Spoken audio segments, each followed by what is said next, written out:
Hello students, તો આપણે chapter number 1 solid સ્ટેટનું discussion ચાલે છે. ઝૂમ પર વિડીયો ઓનલાઈન જોશો તો આ ટોપિક રિવાઇઝ થઈ જશે. એટલે ઝૂમ પર ખાસ ધ્યાન આપજો. આ તમને ખાલી ઓવરવ્યૂ સમજાવવા માટે છે. આ ફક્ત જે ટોપિક જે આપણે ઝૂમ પર ભણીએ છીએ એનો ઓવરવ્યૂ છે. હવે તો આજે આપણે ભણી રહ્યા છે પેકિંગ એફિશિયન્સી.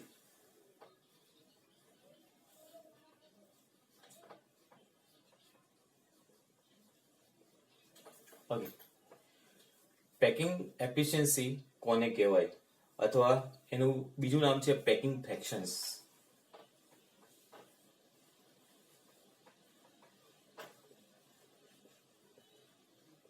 ઓકે, તો ડિસ્કસ કરીએ કે what is packing efficiency.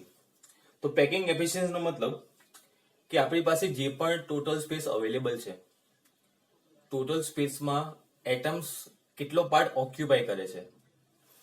Packing efficiency મતલબ ગિવન સ્પેસની અંદર એટમ કેટલો પાર્ટ ઓક્યુપાય કરે છે એને કહીશું પેકિંગ એફિશિયન્સી અથવા પેકિંગ ફ્રેક્શન.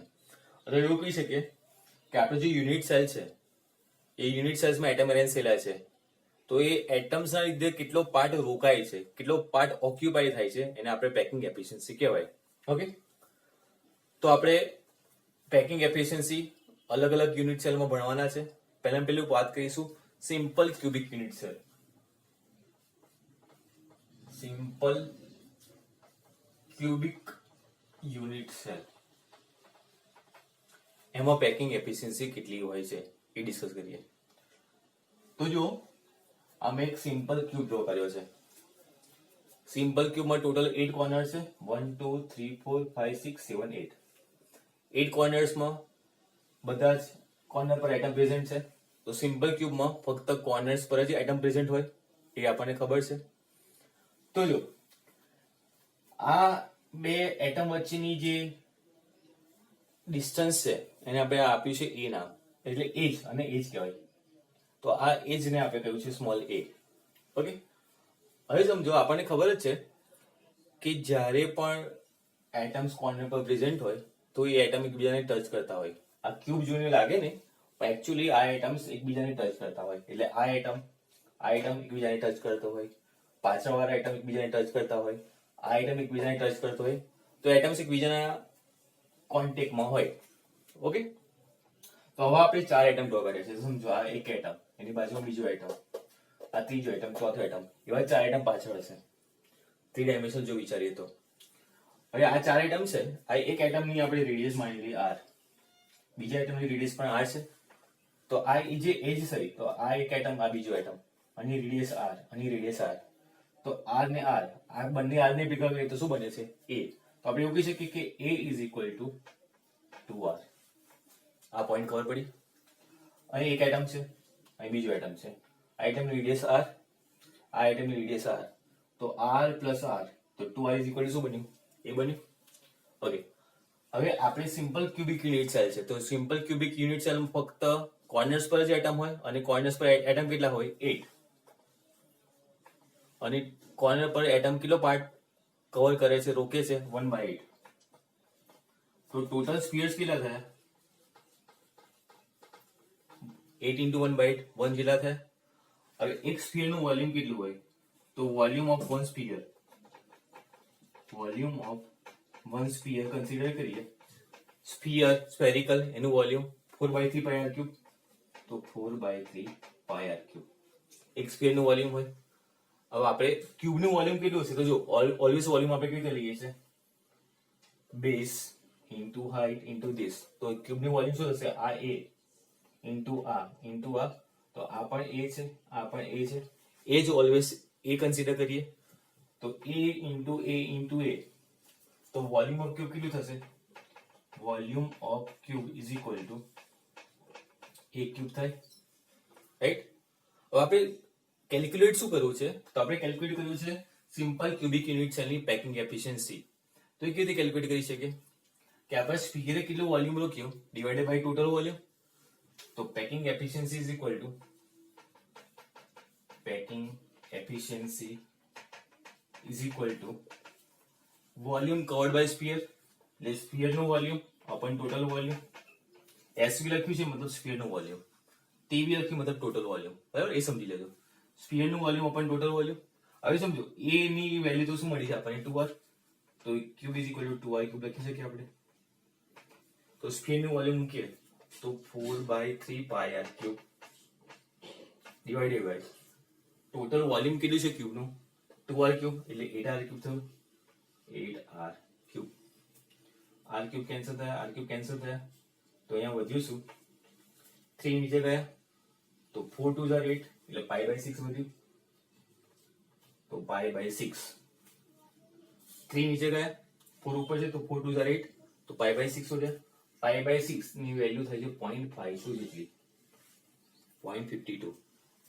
જો પર્સન્ટેજમાં આપણે પેકિંગ એફિશિયન્સી જોતી હોય તો 100 વડે મલ્ટીપ્લાય કરીએ તો આ 52%. તો આપણે એવું કહી શકીએ સિમ્પલ ક્યુબની પેકિંગ એફિશિયન્સી 52% હોય.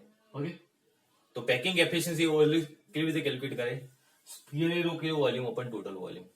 તો એ એફિશિયન્સી ખબર પડે કે સ્ફિયર કેટલું વોલ્યુમ રોકે છે ટોટલ વોલ્યુમમાંથી, તો ટોટલ વોલ્યુમમાંથી સ્ફિયર કેટલું વોલ્યુમ રોકે છે તો આપણને પેકિંગ એફિશિયન્સી ખબર પડે. તો સ્ફિયર નું volume upon total volume. Sphere કેટલા છે ટોટલ? એક જ સ્ફિયર છે, એનું volume 4/3 pi R cube. Total volume એટલે a into a into a, તો a ની વેલ્યુ તો 2r છે તો 2r ક્યુબ, એટલે 8r ક્યુબ મૂક્યું. સિમ્પ્લિફાય કર્યું તો આપણને આન્સર મળ્યો 52%. ઓકે,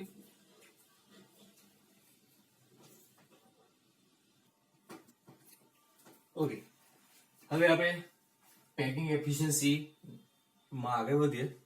હવે વાત કરીશું body centre cubic unit cell હોય, BCC body centre cubic unit cell, એમાં પેકિંગ એફિશિયન્સી કેટલી હોય.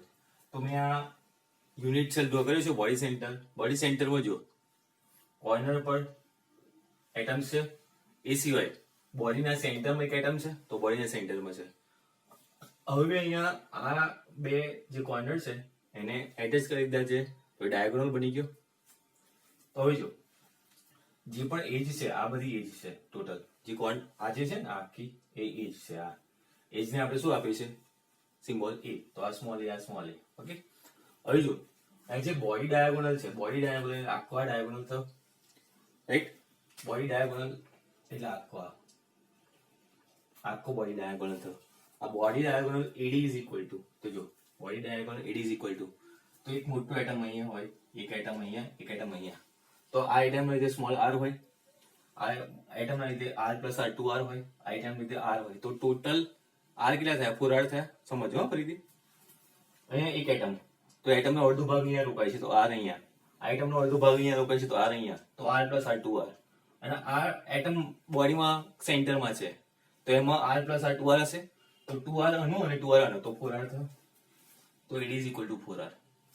હવે આ AC જો, આ AC ને પણ જો આપણે કનેક્ટ કરી દઈએ તો AC is equal to, તો આ AC ડાયાગોનલ, એ કયો ડાયાગોનલ થયો? ફેસ ડાયાગોનલ થયો. આ એક ફેસ થયો, તો face diagonal AC is equal to AB square plus BC square થાય. તો AB square plus BC square Pythagoras, તો AC is equal to under route AB square plus BC square, right. હવે AB એટલે શું છે? એક એજ, એટલે એની વેલ્યુ a હોય તો a સ્ક્વેર. BC એટલે શું છે? એક એજ, એની વેલ્યુ a હોય તો a સ્ક્વેર, તો under route a square plus a square. તો આનો આન્સર આવશે અંડર રૂટ 2a. હવે body diagonal AD is equal two, તો આ AD એ પણ ડાયાગોનલ થયો, તો is equal two AC square plus CD square, under route AC square plus CD square. AC ની વેલ્યુ શું મળી? રૂટ 2a, તો 2a સ્ક્વેર. CD એટલે શું છે? એક એજ થઈ, તો a સ્ક્વેર, તો 2a square plus a square એટલે 3a સ્ક્વેર. તો આનો આન્સર આવશે AD is equal to root 3a. હવે રૂટ 3a ની value AD is equal to root 3 મળ્યું, પણ AD ઇઝ ઇક્વલ ટુ તો 4r હતા, તો route 3 is equal two 4r, તો a ની સબ્જેક્ટ બનાવીએ તો 4r અપન રૂટ 3 થશે. તો a is equal two 4r અપન route 3. હવે એક યુનિટ સેલ નું વોલ્યુમ કેટલું હોય? તો a into a into a, a cube થાય. તો a ની વેલ્યુ તો શું મળી? 4r અપન route 3. તો a ક્યુબ એટલે 4r અપન રૂટ 3 નો ક્યુબ, તો 64r ક્યુબ અપન 3 રૂટ 3 થયા. હવે આ બોડી સેન્ટર છે, બોડી સેન્ટરમાં કોર્નર પર 8 એટમ હોય અને એ 1/8 પાર્ટ ઓકે, તો 8 into 1/8. અને બોડીના સેન્ટરમાં એક એટમ એટલે પ્લસ 1 એટમ, તો 1 + 1 2 થાય, તો ટોટલ 2. એક સ્ફિયર નું વોલ્યુમ 4/3 પાઈ આર ક્યુબ હોય તો 2 સ્ફિયર નું વોલ્યુમ, 2 into 4/3 પાય r ક્યુબ એટલે 8/3 પાય r ક્યુબ થયું.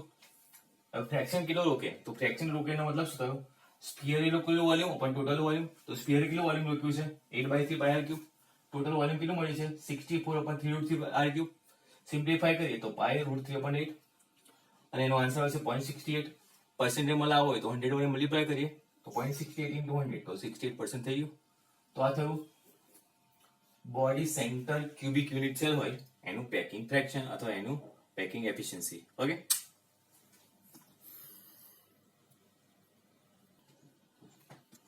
ઓકે. તો હવે પેકિંગ એફિશિયન્સીમાં વાત કરીશું ફેસ સેન્ટર યુનિટ સેલની એફસીસી અથવા ક્યુબિક ક્લોઝ પેકિંગની સીસીપી. ઓકે, તો મેં ક્યુબિક ક્લોઝ એફસીસી ડ્રો કર્યો છે ફેસ સેન્ટર યુનિટ સેલ. તો ફેસ સેન્ટર યુનિટ સેલમાં કોર્નર પર તો એક એટમ હોય જ, એ સિવાય ફેસ પર પણ એટમ હોય. તો જો આ એક ફેસ થયું એક સેન્ટરમાં એટમ, આ એક ફેસ થયું છે સેન્ટરમાં એટમ, આ એક ફેસ થયું છે સેન્ટરમાં એટમ, આ એક ફેસ સેન્ટરમાં એટમ, આગળનું ફેસનું એક એટમ અને પાછળના ફેસનું એક એટમ. એ ટોટલ 6 ફેસના 6 એટમ ડ્રો કર્યા સેન્ટરમાં. હવે સમજો આ મેં જે કોર્નરના એટમ હતા એને જોઈન કર્યો તો ડાયાગોનલ બની ગયો. તો diagonal AC is equal two, હવે અહીંયા જો સમજો આ એક એટમ અહીંયા છે, એક એટમ અહીંયા છે, એક એટમનો અડધો ભાગ અંદર છે, અડધો ભાગ અંદર છે, અડધો ભાગ એટલે r રેડિયસ થઈ. તો r અહીંયાથી r અહીંયાથી r પ્લસ r 2r અને એક સેન્ટરમાં એક એટમ છે, એક આખો એટમ, તો એ આખા એટમની r પ્લસ r 2r હશે. તો 2r સેન્ટરની અને આ r અને એટલે 2r પ્લસ r એટલે 4r થયું. તો AC is equal two 4r. હવે AC ઇઝ ઇક્વલ ટુ શું છે? તો AC ડાયાગોનલ છે તો AC is equal two AB² plus BC². આ શું છે? એજ છે અને એજ ની વેલ્યુ આપણે કેટલી લઈએ છીએ? a, a² પ્લસ e², તો 2a² થયું. તો √2a વેલ્યુ આવશે AC ની વેલ્યુ. તો √2a is equal two 4r થયું. તો a is equal two 4/√2r. હવે આખા જ યુનિટ સેલ આખા જ ક્યુબ નું વોલ્યુમ કેટલું હોય? તો a into a એટલે a ક્યુબ. તો a ની વેલ્યુ તો શું છે? 4/√2r. તો 4/√2r નો ક્યુબ તો 32/√2r નો ક્યુબ થયો. હવે એફસીસી ની અંદર ટોટલ એટમ્સ કેટલા હોય? તો ટોટલ એટમ્સ એટલે કોર્નર પરના 8 એટમ અને એનો 1/8 પાર્ટ રોકાય. તો 8 into 1/8 ટોટલ 6 ફેસ છે. તો 6 into ફેસ પર એટમ નો કેટલો પાર્ટ રોકાય? અડધો ભાગ, 1/2 પાર્ટ. તો 6 into 1/2 તો 1 plus 3 તો 4 થાય. અને આપણે ઓલરેડી આગળ ભણી ગયા છે કે એફસીસી માં ટોટલ નંબર ઓફ એટમ્સ કેટલા હોય? 4. એક સ્ફિયર નું વોલ્યુમ હોય 4/3 પાય r ક્યુબ. તો 4 સ્ફિયર નું વોલ્યુમ 4 into 4/3 પાય r ક્યુબ તો 16/3 પાય r ક્યુબ થયું. ઓકે, પેકિંગ એફિશિયન્સી કે પેકિંગ ફ્રેક્શન એટલે શું? સ્ફિયર એનો કેટલું વોલ્યુમ ઓપન ટોટલ વોલ્યુમ. તો સ્ફિયર કેટલું વોલ્યુમ લખ્યું?